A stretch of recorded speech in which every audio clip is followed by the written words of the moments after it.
Hail, adventurer. I'm Myotis, back with another Baldur's Gate 3 build. This time we're doing a monk build, but we're not going to take Tavern Brawler, because frankly, that feat is broken. It fundamentally dismantles how bounded accuracy is supposed to work. You also have to chug strength elixirs, or take really specific strength-based gear, and we've got other stuff to drink. So we're going to skip on Tavern Brawler and do an actual dex-focused monk, the way that they're intended to be played. There's also two different pathways you could take this build. One is focusing on light melee weapons, and the other one is fully unarmed. Most of our actual build decisions outside of itemization will be the same, but I'll bring it up when it's important. In the end, we're going to have a multi-class between a Shadow Monk and a Thief Rogue. I know Thief is a little overplayed, but that extra bonus action is just so good, especially good on a Monk. I really wanted to do a build that focuses around the Monk's Shadow Teleport ability. It's so cool thematically, and you can do a really good hit and run playstyle with it. Since we'll have Rogue levels, this character is also a great pickpocketer, trap disarmer, and lockpicker. Starting with character race, this is actually a great pick for Astarion, whether he's in your party or you're doing an origin playthrough. We'll be stalking the shadows and making unarmed attacks, like any creature of the night should. I also think it could actually fit Shadowheart fairly well. It's not lore perfect because we don't have any cleric levels, but especially if she embraces Shar, I think it really fits her darkness theme. You can also always do this as a Dark Urge or a Tav. I'm going to use Astarion as an example for this video, but if you were picking a custom race, Wood Elf is always one of the best picks for the extra movement speed. Drow and Osmodius Tieflings both gain access to darkness, which is really thematic with this build. Duergar get a ton of invisibility. Gith get a ton of powerful features, but we'll be shadow teleporting instead of misty stepping. And Halflings for Halfling luck is always an excellent choice. That's probably one of the best abilities in the game. Ultimately, it doesn't matter. You can really pick any race that you like, especially since all the things that are good about those races, we're already kind of going to be getting from the Shadow Monk. Shadow Monks come with extra move speed, a casting of darkness, a bonus action teleport, and since we're a rogue, we'll be great at skill checks. Now, much like race, your background doesn't really matter. We're going to be starting this build with the level of rogue, so you don't really need the dexterity features. Something like Acolyte probably fits the theme of a monk the most. Religion doesn't really matter as a skill, but insight is pretty good to have. Guild Artisan is kind of a go-to for persuasion and insight. This is your main character. You might want to be able to make some decent persuasion checks, even if you don't have good charisma, but really this comes down to the background for your character. What were they doing before they got picked up by the Nautiloid? Adventuring as a folk hero? Were they a criminal on the streets? A sage seeking wisdom? The choice is really yours. If I'm starting as Astarion, he ends up with the charlatan background for deception and sleight of hand. I can also actually pick his starting cantrip here, and since the high elf cantrip scales off of intelligence and we won't have very good intelligence, we want to avoid all these attacking cantrips. We'll be getting minor illusion as a shadow monk, so you can kind of take your choice of light, mage hand, blade ward, and friends. Friends is good to help with your otherwise bad persuasion checks, but I also like blade ward as an early game pre-buff before fights to help the survivability of your low hit points. As I said, we're going to start with one level of Rogue. If you don't want to delay extra attack, you don't have to do that, but I absolutely hate failing sleight of hand checks. So if I'm planning on taking levels of Rogue in a build, I like to start with it so that I can grab expertise. Now we can look at our ability spread. The starting stats for all the classes are pretty bad, so we're just going to clear it out. The most important things we're going to focus on are dexterity and wisdom. Dexterity will be our main attacking stat as well as our main skill check stat, and it also factors into initiative, so we should almost always be acting first. And wisdom is mostly used for the ever important stunning strike, and it can play into a few different items. So I want to put my +2 in dexterity and then +1 is into wisdom. If you're planning on partaking in Granny's hair, you want to pump this dexterity all the way up to 17. So that'll round it out to a nice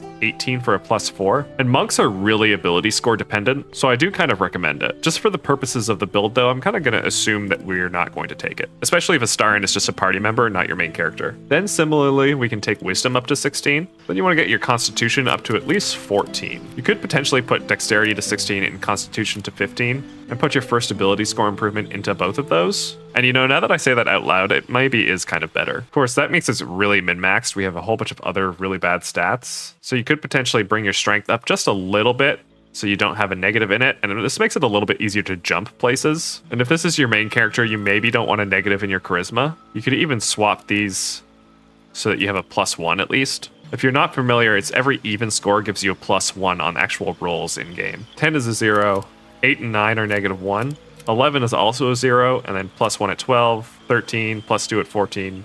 You get it. I think ultimately I'm going to go for that min-maxed score here, the 17 dexterity and 15 constitution. But what you plan on taking as your first feat might change this. Finally, we have our skill proficiencies for level 1. You want to make sure you have all 3 dexterity skills. I'm going to take off this performance since we really don't need that and put it into insight. We already have deception proficiency, so I'm not really sure we need persuasion. You could put it into investigation just to try and help those checks when they come up, but I think this last point doesn't really matter. But what does really matter is our expertise. That's the second column here. Rogues and bards are the only one that will see this.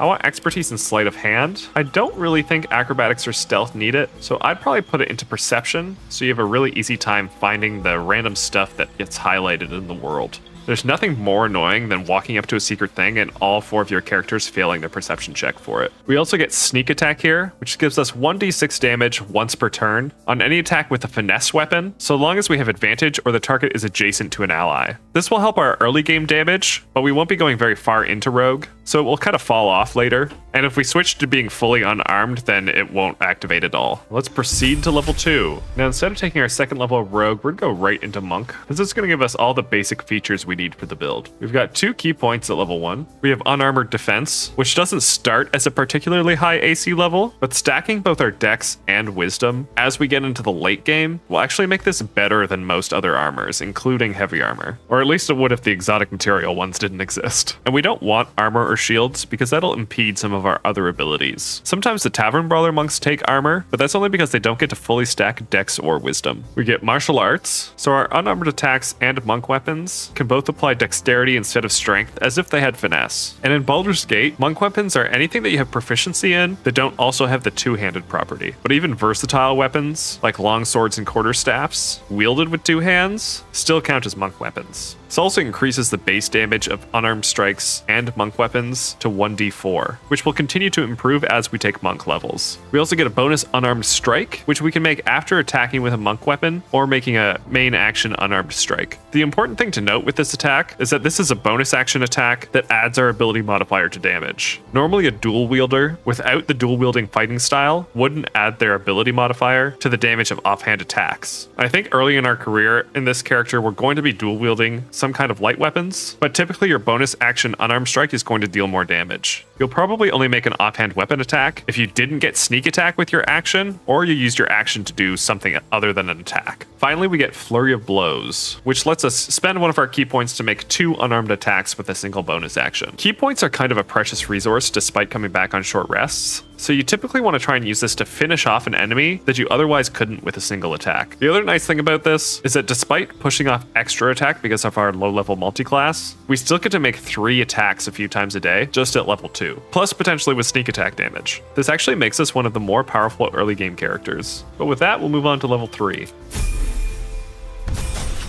We're going to keep going in monk levels for a while. We get a 3rd key point here, as well as our first unarmed movement bonus. So as long as we're not wearing armor or using a shield, we get an extra 3 meters of movement, which I think is 10 feet. And if you've played this game long, you know that movement is king, and nobody can do it quite like a monk. We also get a few movement actions with Step of the Wind Dash and Step of the Wind Disengage. Both these actions cost a key point, so you want to try and avoid using them mostly. You'd basically just always rather Flurry of Blows. But if you're in a really dangerous situation, they can be useful. But otherwise, you can use Patient Defense, which lets you spend a key point so that attacks against you have advantage until your next turn, as well as giving you advantage on dexterity saving throws. And the kind of neat thing about Patient's Defense in Baldur's Gate is that since there's no dodge action, this is actually a really unique feature. But again, key points are kind of a precious resource, so you have to use them wisely. Because of that, Step of the Wind is kind of mediocre, since it consumes a resource. It's basically just discount rogue cunning action, but luckily we'll be picking cunning action up a little bit later. For now, we'll go to monk level 3.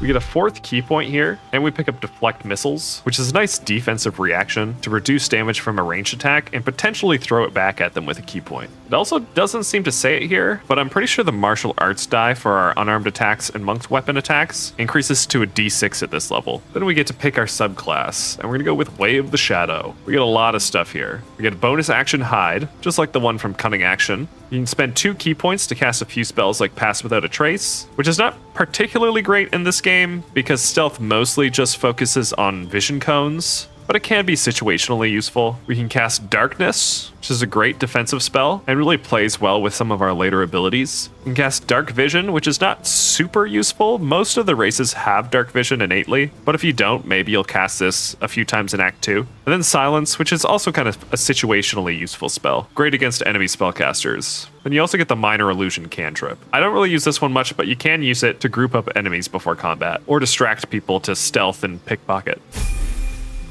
Level 4. We get our 5th key point. We're just getting 1 per level at this point, as well as Slow Fall, giving us resistance to falling damage. Not super relevant, but maybe you won't die if you get pushed off a ledge. And then we get a feat. Now, like I said before, we want to get our dex and our wisdom as high as possible, so we're going to take ability score improvement a few times. We can't make much use of any of the magic or weapon related feats. But a few options would be Alert, which is one of the best feats in the game. The +5 to your initiative means you basically always go first, so you can start taking out enemies before they even get a chance to act. Lucky is an alright feat. It's getting to reroll a few bad rolls throughout a day. I think it's especially useful on Honor mode, where you can't just save scum stuff. Sentinel is an alright feat, letting you trap enemies with opportunity attacks. And if you do want to take Tavern Brawler, you would do it here. Even if you just put a few points into Strength, we're about a 14 for a +2. This makes this kind of a more reasonable addition to your attacks and damage, but you can always grab the Club of Hill Giant Strength or a Strength Elixir. But I'm going to grab that ability score improvement to bump the Dexterity and Constitution up to some even numbers. And finally get to level 5.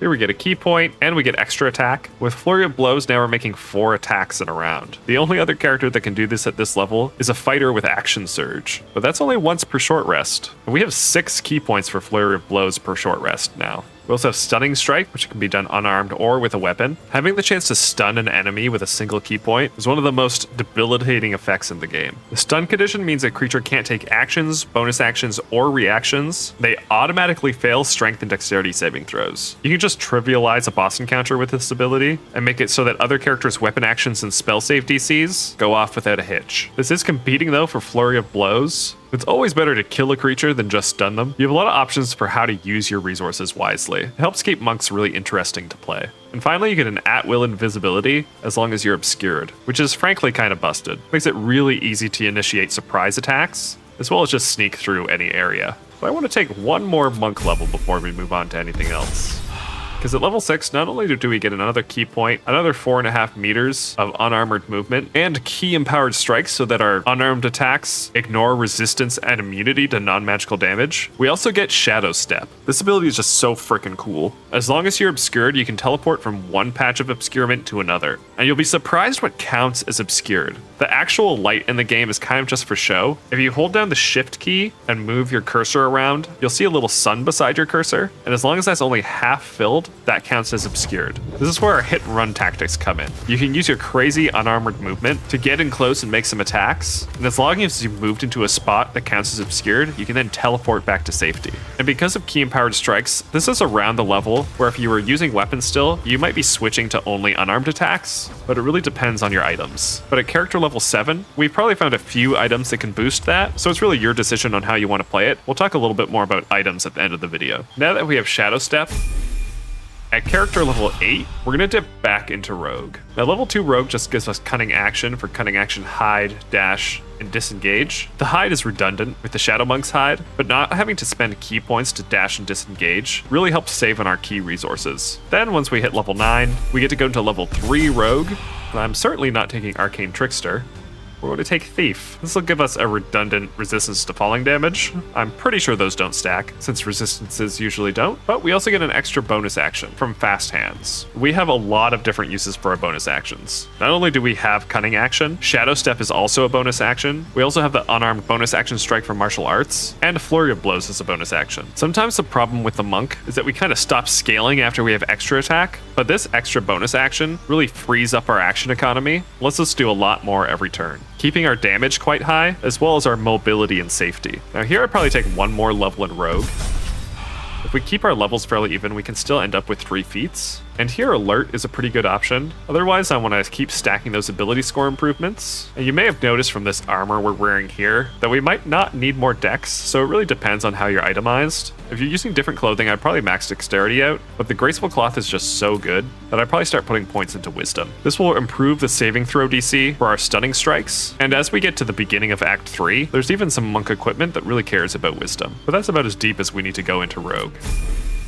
So at character level 11, we're gonna go back to monk. As a level 7 monk, we get our 8th key point, and we also get evasion. I feel like a lot of multi-class builds into monk or rogue kind of skip out on evasion, but I think it's a really, really good ability. We have a high dexterity score, so our dexterity saving throws are really good. If we succeed on our dex saving throws, then we take no damage from an effect. And if we fail, we still only take half damage. Have you ever just stood in a dragon's breath attack and not taken a single point of damage? It feels real good. Secondly, we get stillness of mind, which automatically removes charmed and frightened conditions. I'm not sure if you can turn that off if you want to, because sometimes frightened isn't that bad, but being able to ignore harmful conditions is really good. And it really plays into the evasiveness of a monk and a rogue. Finally, at level 12, we'll take our last monk level, which will also give us our last feat. So here I'd probably raise dexterity to 20 if it isn't already. Otherwise, I think you can take wisdom to 20. With 20 dexterity and 20 wisdom, we have 20 AC, which will make us really difficult to hit, especially if you want to activate patient defense or use the hide action on a lot of rounds. You could take something like alert instead, or sentinel if you feel like your team comp kind of needs it to trap people in effects. But I think depending on our itemization, this is actually a little bit better. Now, if you wanted to forego a feat, you could stop at 3 levels of rogue and take 9 levels of monk. That would increase your martial arts die to a D8, but I think the difference between a D6 and a D8 is not that big. And Way of the Shadow is the only monk subclass that doesn't get a feature at level 9.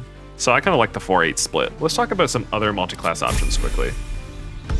This class has all its primary features at level 9, with 6 levels of monk and 3 levels of rogue, so we have about 3 levels to play with. I think one of the better additional multi-classes is for any team built around darkness. You could take that 4th level in rogue for your 2nd feat, and 2 levels into warlock for devil's sight. This would let you see through the darkness while your enemies are blinded, but you can also get this through itemization. But if you want to keep those item slots free, then it's a fine choice. You could also take some barbarian levels. Even just 1 level would get you rage, which would work on all of your attacks. You just wouldn't be able to cast a couple of spells you have, which I don't think is that important. Specifically, a Berserker Barbarian would let you make thrown and improvised weapon attacks with your bonus actions, but I think even just the 1 level for Rage would be fine. Another great 2-level dip would actually be Spore Druid. Having Symbiotic Entity active would give you an extra d6 necrotic damage on all your attacks, although it may be hard to keep up the few temporary hit points you get at that level, but between our bonus action Shadow Steps and Hides, you might be able to get further with it than you think. And then naturally, 2 levels of Fighter would give you Action Surge, which is always a good ability. The problem with too much multi-classing with this build is that you lose key points, and the more times you can Stunning Strike and Flurry of Blows in a fight, the better. So I think in a vacuum, this 4-8 Rogue Monk split is the best choice, but there's certainly reasons to take all those other options. This is also a great build for an Evil Astarion run, since with 2 bonus actions and Flurry of Blows, we'll be able to make 6 attacks, which could all get Astarion's extra necrotic damage after ascending. Now let's talk gear. Monks get almost a weird amount of gear in this game. There's a lot of stuff that's like just specifically for monks. So I'll try to go through some of these fairly quickly. Basically, our most important item slot is our handwear. In Act 1, you have an offensive choice and a defensive choice. The offensive choice is the Sparkle Hands, which will give you lightning charges on unarmed attacks. Even if you're mainly using weapons in the early game, you can still use your bonus action to make an unarmed strike to get those lightning charges, which would then be applied to all of your attacks. Although I think the Braces of Defense are your better option. We have a slightly lower AC that early in the game, and so the +2 is a really big boost. And it's not an item that most of your other companions will be able to take. If you want to stay defensive through the rest of the game, you can even wear these right until the end.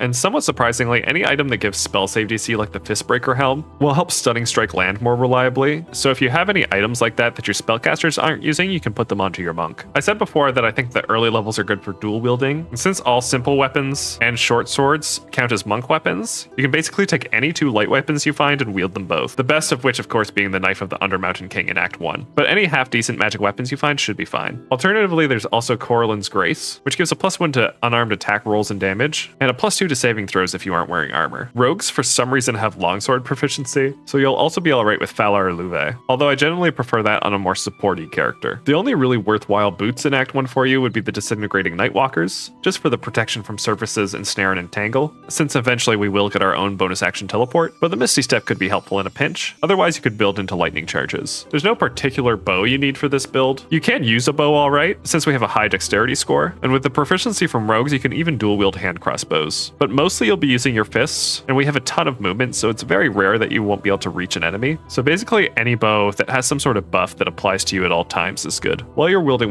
weapons, the caustic band can be good, but this doesn't apply to your unarmed attacks, so typically a martial character will get better use out of it. But I think our best Act 1 item is the Graceful Claw. The +2 dexterity is just so incredible. It makes our leveling so much smoother. An advantage on all dexterity ability checks is incredible. I find it really difficult to not put this item on any lockpicker I have in my party, regardless of their class. You'll also pick up the Sentient Amulet in Act 1. You're one of the few characters that can actually make use of it throughout the game. And this is a fine character to put the Silver Pendant on. Your only other real clothing option is the Armor of Uninhibited Kushigo, which can let you weaponize your reaction a little bit better. Then the Ring of Protection is a great way to raise your otherwise middling AC. Now Act 2 is the first time that you'll really start to get good unarmed attack handwear, the first being the Flawed Helldusk Gloves, which you can get from Damon. This gives you a D4 of necrotic damage and possibly inflict bleeding on a target. Now bleeding gives disadvantage to Constitution saving throws, and Stunning Strike is a Constitution saving throw. So unless you want to stay defensive with the Bracers of Defense, this is probably our best option. Otherwise, there are the Gloves of Crushing, which give you a flat bonus to bludgeoning damage. Of course, I'd only take those if you're fully switching over to just unarmed attacks. You can also grab the Cloak of Protection in this act for an even bigger bonus to your AC and saving throws, as well as Evasive Shoes. So at this point, you should have a really competitive armor class. If you're building into darkness, you can also grab the Eversight Ring here to give you immunity to the blinded condition. You can also pick up the Hat of Uninhibited Kushigo. This is not a crazy good effect, but that +1 to your spell save DC can really help with Stunning Strike. Act 3 is where your handwear really starts to open up. There are a ton of options with a whole bunch of different elemental damages for your unarmed strikes. If you want to be more defensive, I'd still keep the Bracers of Defense, but your other best options are the Helldusk Gloves, an upgrade from the Flawed version, which gives you a small damage bonus, as well as an improvement to your spell save DC, or the Gloves of Soul Catching. This gives you 1d10 force damage, which is very rarely resisted, +2 to your Constitution for a ton of health, and you can choose once a turn to either regain hit points or forgo the healing to get advantage on attack rolls and saving throws until your next turn. This is a really powerful item, but I think the Helldusk Gloves are still really competitive just because of the way bleeding interacts with the spell save of Stunning Strike. There's some other great headwear in this act as well.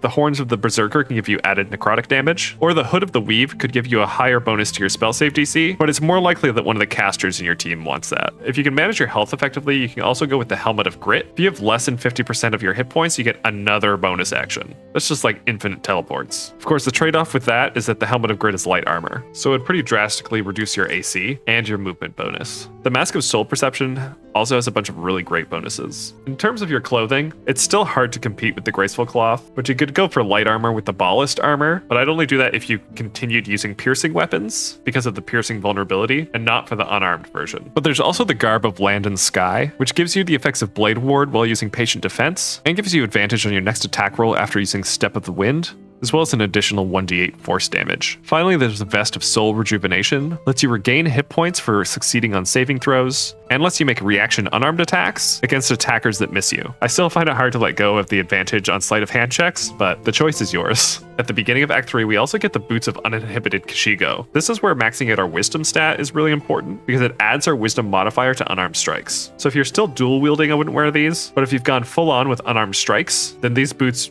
just can't be beat. There's also a chance that by messing with your stats, you can use Khaled's Gift to get your Wisdom to 20 instead of using an ASI. And finally, for Act 3 items, if you're focusing on weapons, I don't think you can do better than Orin's Bloodthirst and Crimson Mischief. Crimson Mischief on your offhand lets you add your ability modifier to the damage of offhand attacks, which you otherwise don't get with this build, and Bloodthirst can provide vulnerability to piercing damage without needing the Ballast armor. So for the end game, you're either going full-on unarmed strikes with damage add-ons like the Gloves of Soul Catching and the Boots of Uninhibited Kushigo, or you're doing something a little bit more weapon-based and grabbing piercing vulnerability with Bloodthirst. Either way, you should deal good damage, and you'll still be bouncing around the arena with your Shadow Steps. Monks have a lot of great items, which lets them have some really versatile builds that can fit into a ton of different team compositions. The final thing I like to talk about in these videos is your team options. Since monks regain key points from short rests, they really benefit from having a bard in the party for the extra short rest per day. And although monks are melee fighters, they're not particularly good frontliners. Even with evasion and some decent AC, they still have a small hit point pool, so having other tanky frontliners like barbarians, fighters, and paladins can help protect the monk from too much harm. They can also benefit from a support character to help get them out of tricky situations and protect their small health pool, something like a cleric or a bard. Cleric is really nice because they can double as a tanky frontliner as well. And finally, a control caster spellcaster that focuses on spells like Hold Person and Hold Monster can really help amplify the monk's damage. You aren't necessarily building for critical hits, but you will have some additional damage riders, usually from your handwear slot, so guaranteeing critical hits with Hold Person can really help boost their damage. And since monks are great at applying things like bleeding, reverberation, and stun, they can also help spellcasters by making it easier for enemies to fail the saving throws for their spells. I hope you like this monk rogue build that doesn't use Tavern Brawler. I think it's kind of a nice change of pace and still fairly powerful. And if you'd like to see anything specific, be sure to ask for it in the comments. If you like a shadow teleporting monk, be sure to also like the video and subscribe for more Baldur's Gate 3 builds. Until the next time,